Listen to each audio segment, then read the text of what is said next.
గారికి హెచ్చరిక చేస్తా ఉన్నాం. ప్రభుత్వ కార్యక్రమాలను పార్టీ కార్యక్రమాలను కలిపి వాడుకోవడం, ప్రజలను మభ్యపెట్టడం ఇది చాలా తప్పు. ఆ విధంగా చేసినట్టయితే తెలంగాణ ప్రజాధనాన్ని మీ పార్టీ ప్రయోజనాల కోసం దుర్వినియోగం చేసినట్టయితే, ప్రియాంక గాంధీ గారు నా కార్యక్రమానికి పిలిచినట్టయితే తప్పకుండా మేము ప్రొటెస్ట్ తెలియజేస్తామని ఈ సందర్భంగా తెలియజేస్తా ఉన్నాం.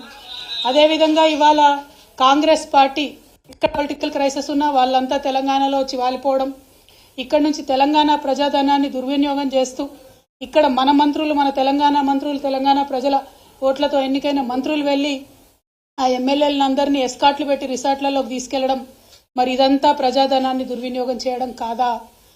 ఒక మాట ఈ ముఖ్యమంత్రి గారు ఎన్నికల సందర్భంలో అనేక సందర్భాల్లో విమర్శలు చేస్తూ అనేక మాటలు అనడం జరిగింది. మేము అడ్వర్టైజ్మెంట్లు వేసుకోము బీఆర్ఎస్ వాళ్ళలాగా అన్నారు. ఇవాళ ఎన్ని అడ్వర్టైజ్మెంట్లు వేస్తున్నారండి? నిన్న ఇంద్రవల్లి సభకు ఎన్ని అడ్వర్టైజ్మెంట్లు వేసినారు మీరు? వాటి ఖర్చు ఎంతో ఒకసారి తెలంగాణ ప్రజలకు తెలియజేయాల్సిందిగా కోరుతా ఉన్నాం. గౌరవ ముఖ్యమంత్రి గారు వారానికి 2 సార్లు ఢిల్లీకి పోతారు. పోయినప్పుడల్లా చార్టెడ్ విమానాలలో, ప్రైవేట్ ఫ్లైట్స్లలో పోతురని తెలిసింది. మరి దానికి అయ్యే ఖర్చు ఎంతనో ఒకసారి మీరు ప్రజలకు తెలియజేయాల్సిందిగా నేను డిమాండ్ చేస్తూ ఉన్నాను. అదేవిధంగా మీరు వచ్చిన 60 రోజులు దాదాపు అవుతున్నది. ఈ 60 రోజులలో మీరు చేసింది ఏముందండి?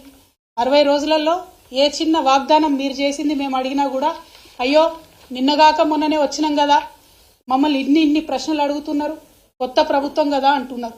ఓకే, డెవలప్మెంట్ మీద మా బాస్ చెప్పారు, కేసీఆర్ గారు చెప్పారు కాబట్టి 100 రోజులు మిమ్మల్ని అడగం. శిశుపాలుడి 100 పాపాలు వండినట్టుగా 100 రోజులకు మీరు చేసే తప్పులు కూడా పండుతాయి. అప్పుడు మాత్రం ప్రజాక్షేత్రంలో మిమ్మల్ని ఖచ్చితంగా అడుగుతాం. కానీ ఈ 60 రోజులలోనే మీ యొక్క పొలిటికల్ వైఖరి ఏంటి, రాజకీయ పరంగా మీరు తీసుకుంటున్నటువంటి నిర్ణయాలు ఎట్లున్నాయి, తెలంగాణ ప్రజలకు ఎప్పటికప్పుడు చెప్పాల్సినటువంటి బాధ్యత ప్రతిపక్షంగా మా మీద ఉంది. కాబట్టి ఖచ్చితంగా కొన్ని అంశాలను ఇవాళ ప్రజల ముందు చెప్పదలుచుకున్నాం. మిమ్మల్ని తెలంగాణ ప్రజలందరూ ముద్దుగా యూటర్న్ ముఖ్యమంత్రి అని పిలుచుకుంటున్నట్టుగా తెలుస్తూ ఉన్నది. ఎందుకంటే మీరు చెప్పిన ఏ ఒక్క మాట కూడా పాలించలేదు, పాటించలేదు. ప్రజా దర్బార్ పెడతామంటిరి, రోజు ప్రజల్ని కలుస్తా అంటిరి. కేసీఆర్ గడిలలో ఉన్నాడు, కలుస్తలేడు, మేము కలుస్తామంటిరి.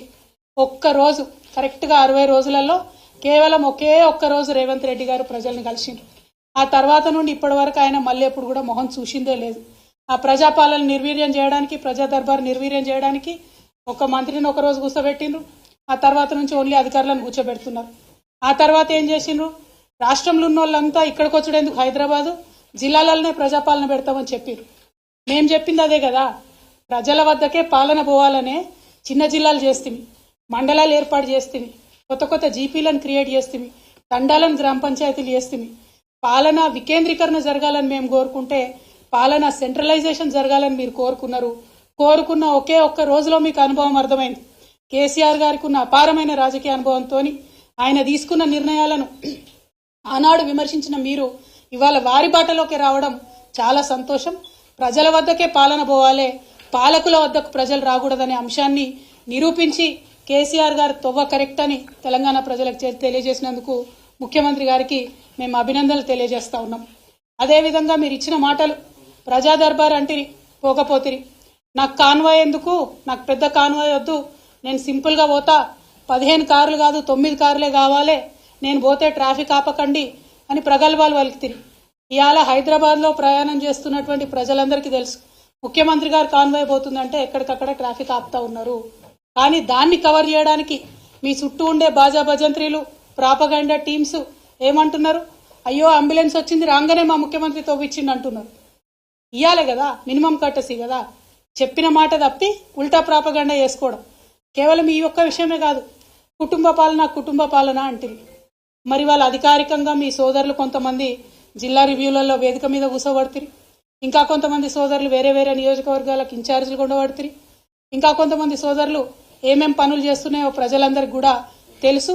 సమయం సందర్భం వచ్చినప్పుడు తప్పకుండా అవన్నీ కూడా బయట పెట్టడం జరుగుతుంది.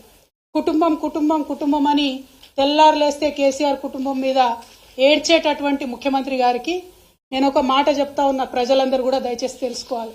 ఇవాళ రాష్ట్రంలో కాంగ్రెస్ పార్టీ నుంచి 22 కుటుంబాలకు టికెట్లు ఇచ్చినారు.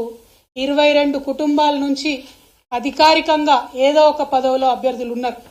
గడ్డం వినోద్ గారు, గడ్డం వివేక్ గారు, కోమటిరెడ్డి వెంకటరెడ్డి గారు, కోమటిరెడ్డి రాజగోపాల్ రెడ్డి గారు, మైనంపల్లి రోహిత్ రావు గారు, మైనంపల్లి హనుమంతరావు గారు, ఉత్తమ్ కుమార్ రెడ్డి గారు, పద్మావతి రెడ్డి గారు, జువ్వాడి నరసింగరావు గారు, రత్నాకర్ రావు గారి కొడుకు, కూచాడి శ్రీహర్రావు గారు, రత్నాకర్ రావు గారి కుటుంబ సభ్యుడే, దుద్దిల్ల శ్రీధర్ బాబు గారు, మాజీ మంత్రి శ్రీపాదరావు గారి కొడుకు, ఒడితెల ప్రణవ్ గారు, తాత మాజీ ఎంపీ సింగాపురం రాజేశ్వరరావు గారు, దామోదర్ రాజనరసింహ గారు, తండ్రి మాజీ మంత్రి సి రాజనరసింహ గారు, అట్లానే చెరుకు శ్రీనివాసరెడ్డి గారు, ముత్యం రెడ్డి గారు కుమారుడు, పి విజయారెడ్డి గారు, పీజేఆర్ గారి బిడ్డ, అట్లనే కోట నీలిమ గారు, సనత్ నగర్ కాంగ్రెస్ జాతీయ నాయకుడు పవన్ ఖేడా భార్య ఈమె.